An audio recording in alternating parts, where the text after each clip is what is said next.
क्या है। एक तरफ अगर राजदीप सरदेसाई, एक तरफ अर्नब गोस्वामी है, तो दर्शक तय करेगा। दर्शक इतना बेवकूफ़ नहीं है, उसको पता चलता है कौन फेक न्यूज़ फैला रहा है, कौन फेक नैरेटिव फैला रहा है। तो मुझे लगता है आज अगर दो खेमों में बैठा है तो मीडिया का ये जो विकेंद्रीकरण है ये अच्छा है। हम कहते हैं ना किसी भी चीज़ के सेंट्रलाइज एक पक्ष नहीं होना चाहिए, केंद्रीकरण नहीं होना चाहिए। मीडिया जगत में एक अपनी अलग पहचान बना करके अब मीडिया को एक नई धारा की तरफ ले जाने वाले हमारे साथ अशोक श्रीवास्तव सर हैं। सर से हम जानते हैं कि आज प्रेरणा का जो संवाद है इसको लेकर के क्या कुछ कहना है। प्रख्यात एंकर कहने और अगर ये कहने की चिंतक, समाज के चिंतक और बहुत सारी पुस्तकों को लिखने वाले रचयिता भी कह सकते हैं। सर से जुड़ने की कोशिश करें। सर, ये प्रेरणा संवाद को लेकर क्या कुछ कहना है, आपका राय क्या है? देखिए, मेरा मानना है कि इस तरह का विमर्श बहुत ज़रूरी है, ख़ास करके पत्रकारिता में युवा पत्रकारों के बीच।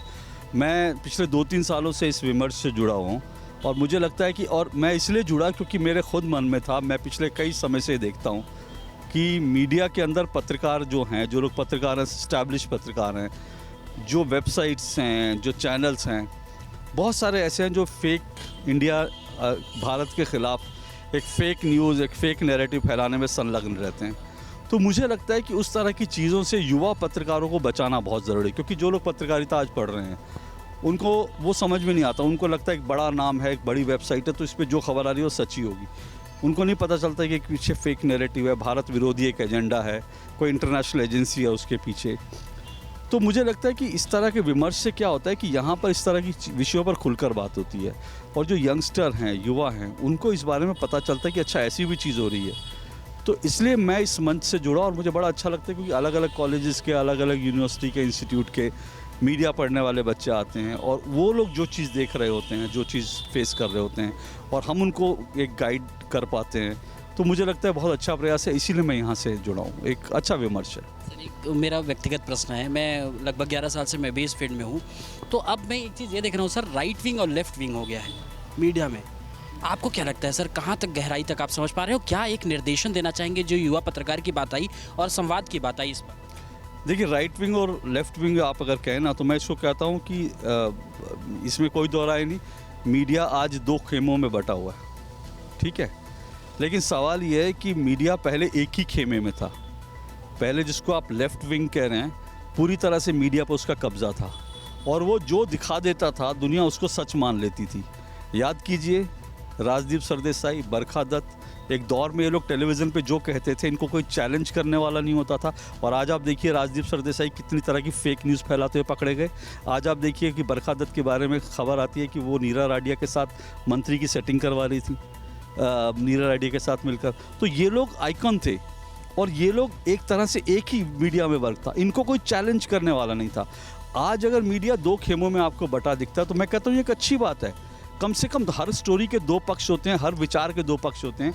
तो अगर पत्रकारिता में भी दो पक्ष आपको दिख रहे हैं, ये दर्शक तय करेगा ना, व्यूअर तय करेगा कि सही पक्ष किसका है। एक तरफ अगर राजदीप सरदेसाई, एक तरफ अर्नब गोस्वामी है, तो दर्शक तय करेगा। दर्शक इतना बेवकूफ़ नहीं है, उसको पता चलता है कौन फेक न्यूज़ फैला रहा है, कौन फेक नैरेटिव फैला रहा है। तो मुझे लगता है आज अगर दो खेमों में बैठा है तो मीडिया का ये जो विकेंद्रीकरण है ये अच्छा है। हम कहते हैं ना किसी भी चीज़ के सेंट्रलाइज एक पक्ष नहीं होना चाहिए, केंद्रीकरण नहीं होना चाहिए।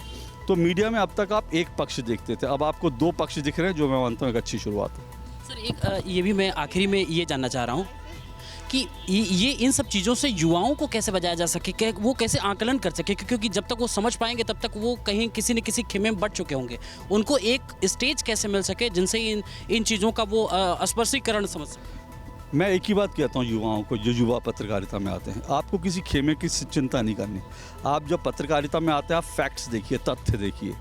जब आप संपादक बन जाएंगे तब आप संपादकीय लिखेंगे।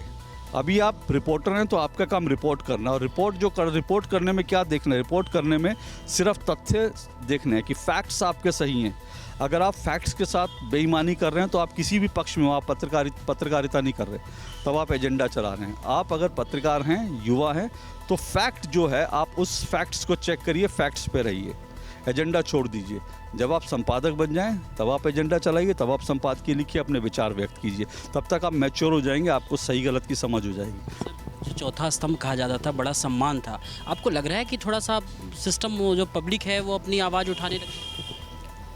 बिल्कुल ठीक कर रही है पब्लिक। अगर एक चौथे स्तंभ के नाम पर आप, फिर कह रहा हूँ, अगर आप फेक न्यूज़ फैलाते हैं, एजेंडा चलाते हैं, जो चाहे मर्जी दिखाते हैं, तो फिर दुख होता है सर आपको दुख? नहीं, बिल्कुल होता है, बिल्कुल होता है, क्यों नहीं होता। आज आप देख लीजिए मीडिया में कोई अरविंद केजरीवाल से सवाल करते दिखता है, मीडिया में वो आते हैं, कुछ भी कहते हैं, चले जाते हैं, कोई उनको काउंटर क्वेश्चन नहीं करता। क्यों नहीं करता? क्योंकि विज्ञापन वर्षा हो रही है। तो ये दुख होता है। ऐसे में चैलेंज कौन कर रहा है? ये जो इंटरनेशनल एजेंसियां जो भारत के खिलाफ एक प्रचार करती हैं, अभी लेस्टर में जो हिंसा हुई, किस तरह से उसमें हिंदुओं को निशाना बनाया गया, उसको लेकर किसी भारतीय पत्रकार ने, किसी भारतीय मीडिया ने, यहाँ तक कि ब्रिटेन का भी मीडिया भारतीयों के खिलाफ, हिंदुओं के खिलाफ फेक न्यूज़ फैला रहा था। लेकिन वो पकड़ा कैसे गया? वो सोशल मीडिया पे वो एक जो है एक थिंक टैंक है, जो इंटरनेशनल थिंक टैंक, उसने पकड़ा। लेकिन सोशल मीडिया पे लोग पहले ही पकड़ चुके थे। सोशल मीडिया पे आम लोगों ने पकड़ा कि किस तरह से ये फेक न्यूज़ फैलाई जा रही है। तो ये सारे एजेंडा आम लोग कर रहे हैं, जो देखते हैं कि मीडिया बायस हो रहा है, मीडिया गलत तरीके से प्रचारित, मीडिया एक एजेंडा चला रहा है। तो इस तरह के आम लोग भी जो हैं सक्रिय हो गए। मुझे लगता है ये एक अच्छी शुरुआत है। कुल मिलाकर ये समझिए कि अब आपको, अगर आप पत्रकारिता के क्षेत्र में या प्रेरणा जैसे इस संवाद के कार्यक्रमों में अगर आप शरीक होते हैं, तो आपको स्पष्ट जो है पत्रकारिता का जो दोनों खेमा है या पत्रकारिता के असली उद्देश्य को समझना बहुत ज़रूरी है, और ऐसे कार्यक्रम में आना भी बहुत ज़रूरी है। कैमरा सहयोगी सोमनाथ सिंह के साथ Ashish Tiwari, the Front News, Noida. The Front News. Please subscribe and press the bell icon.